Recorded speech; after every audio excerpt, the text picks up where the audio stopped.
Olá, tudo bem? Então hoje a gente vai fazer mais um vídeo e que na verdade hoje eu quero propor uma reflexão para todo mundo, porque repetidamente vem acontecendo algumas coisas nas consultas que eu faço que me chamam um pouco a atenção.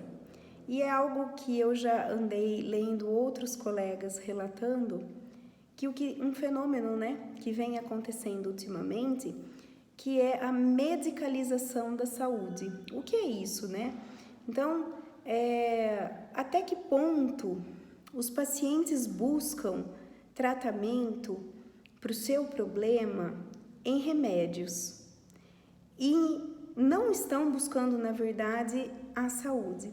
Então, a pergunta que eu quero colocar hoje para a gente pensar é: eu quero um remédio para o meu problema ou eu quero ter saúde?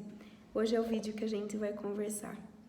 Então, o primeiro conceito que a gente precisa ter é o de saúde, Então, segundo a Organização Mundial de Saúde, saúde é o completo bem-estar físico, psíquico, emocional, de uma pessoa.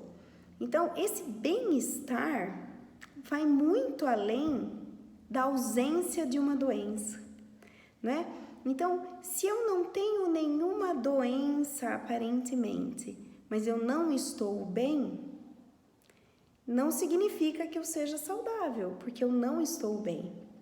E a base da saúde vem de algo que não é remédio, não é? Então, se a gente procurar, mesmo na época de Hipócrates, do início da medicina, no próprio juramento de Hipócrates, que nós médicos falamos e fazemos na nossa formatura, lá diz que o meu alimento seja medicamento, Então, primeira coisa, muitos problemas que nós atendemos dentro da pediatria, dentro da neurologia e de todas as áreas, exigem uma mudança de hábitos de vida que nos parece que muitos pacientes não estão dispostos a fazer.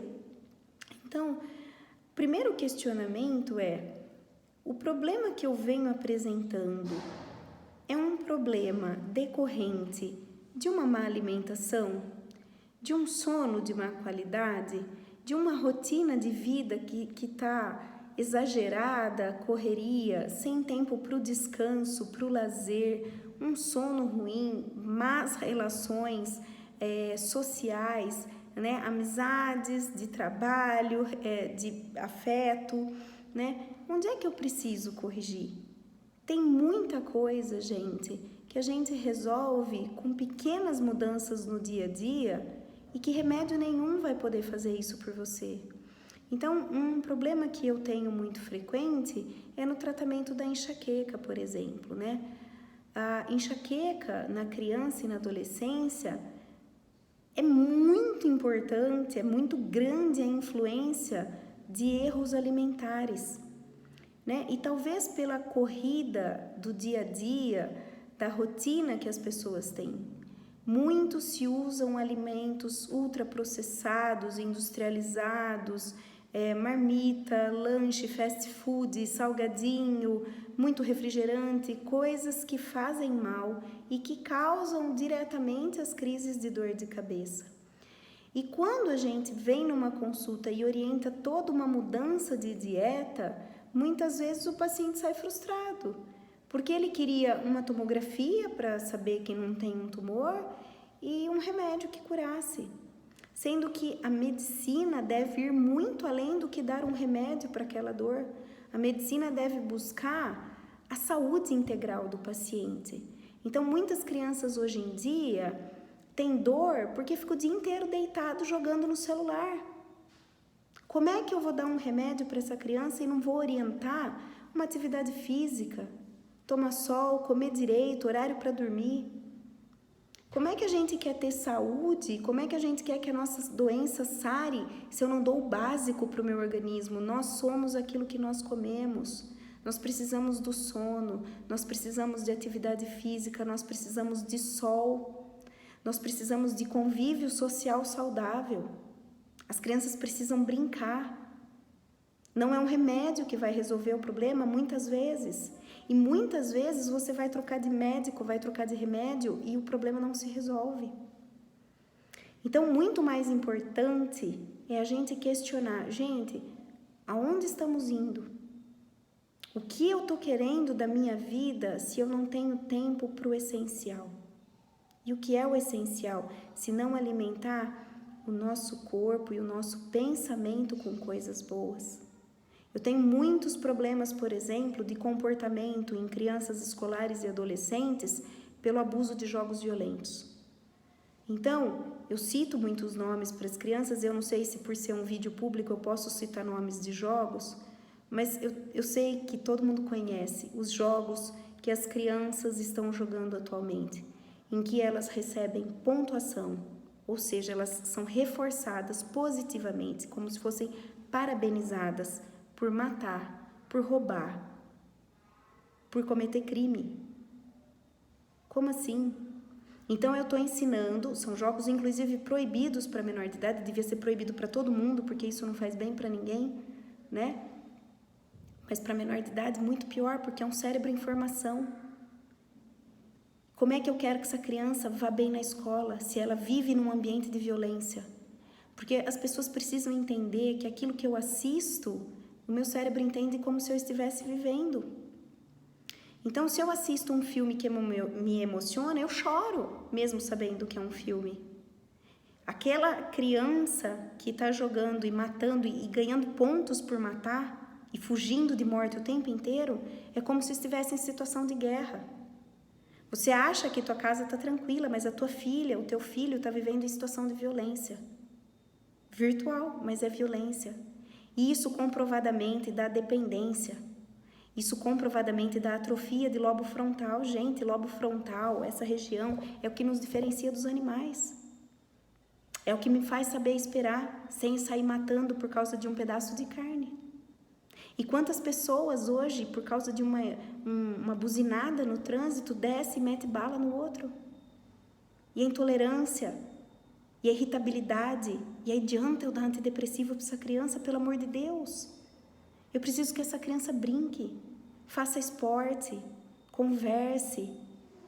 As pessoas precisam cultivar valores positivos dentro de casa.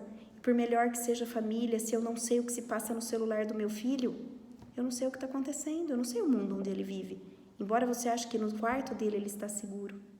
Hoje há grupos de WhatsApp de adolescentes e trocando pornografia o tempo inteiro. Você nem sabe quem está no grupo, então deve ter pedófilo lá no meio, você nem conhece, porque vai amigo botando amigo, tem mais de 300, 400 pessoas. Então tem pedófilo, tem sociopata, tem gente que é assassino que está dentro de grupo, está jogando esses joguinhos de tiro que o seu filho joga, e é com ele que ele está conversando. E será que ele não pode combinar um encontro para jogar game? Ele vai na maior da boa intenção? E nisso ele pode ser raptado, morto. A gente tem que entender o que está acontecendo. Como é que eu quero que meu filho restabeleça a saúde se ele passa o dia comendo embutido, bolacha, refrigerante, tudo que é ultraprocessado? Onde estão os micronutrientes para essa criança aprender, se desenvolver, ter toda uma formação hormonal adequada? Não é? Como é que eu vou dormir se eu fico no eletrônico matando e morrendo até 10 horas da noite, meia-noite? Como que você dorme? Imagina que você está numa situação de guerra, você vai dormir tranquilo? Não vai. Aí eu vou dar remédio para ele dormir? Não vou. Então, gente, vamos questionar. O que eu estou buscando no meu filho é um remédio que resolva o problema? Ou eu estou querendo que meu filho tenha saúde? E isso vai muito mais além.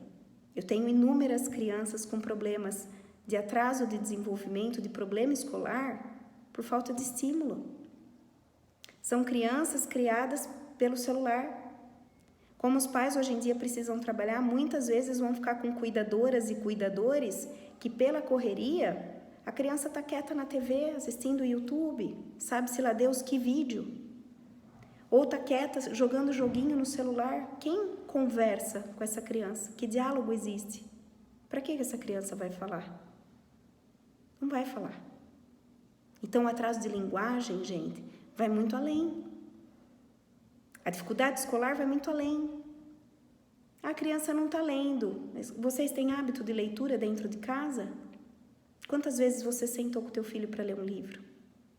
Você joga joguinho de quebra-cabeça, de procurar peça, você estimula o pensamento da sua criança, ele tem tempo para ser criativo, porque também a gente tem o contrário.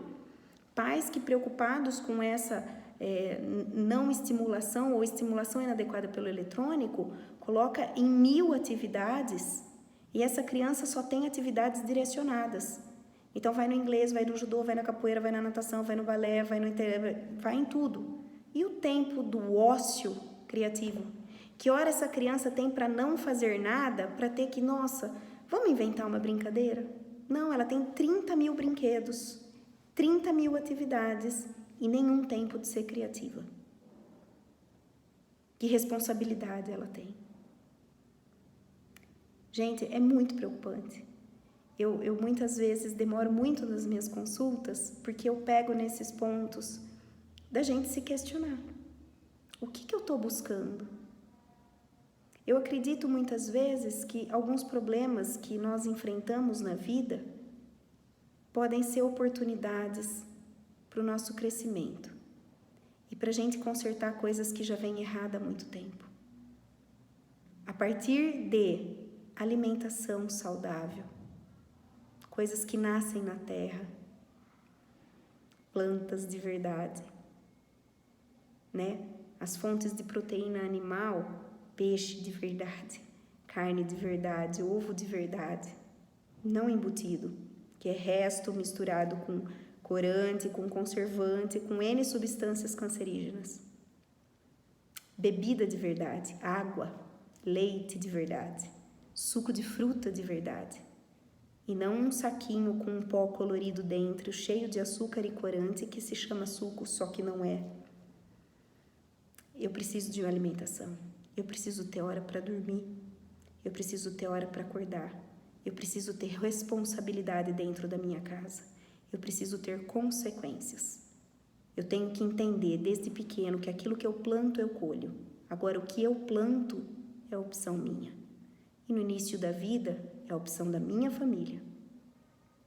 Eu preciso entender que o meu cérebro precisa de alimentos para se desenvolver, sensoriais e nutricionais. Os sensoriais, eu preciso de boa música, boa leitura, boas atividades, boas companhias. Aquilo que me estimula. Vamos pensar um pouquinho sobre isso, minha gente. Me angustia muito a quantidade de pessoas que não fazem nada disso e tomam N remédios, que muitas vezes não eram necessários caso tivessem uma vida mais correta, mais limpa dessa poluição tecnológica e química que a gente está envolvido. Vamos pensar um pouco sobre isso? Vamos voltar um pouquinho no tempo e dar atenção e importância ao que realmente importa. Que o sofrimento que aconteça na nossa vida valha para melhorar o nosso entorno. O meu sofrimento tem lógica quando ele serviu para que eu acordasse para a vida, seja por mim ou pelos outros. Que assim seja, que a gente possa se questionar e possa melhorar um pouquinho a cada dia, buscando a saúde. E não um comprimido só para uma doença, que muitas vezes eu mesma criei. E isso vale para todas as áreas médicas, isso vale para todas as doenças que eu trato. Que vale alguma coisa esse vídeo para quem possa ouvir.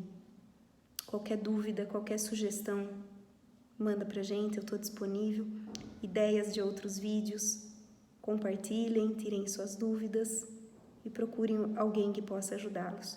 Se não estão enxergando aonde está a dificuldade, procure ajuda. Combinado?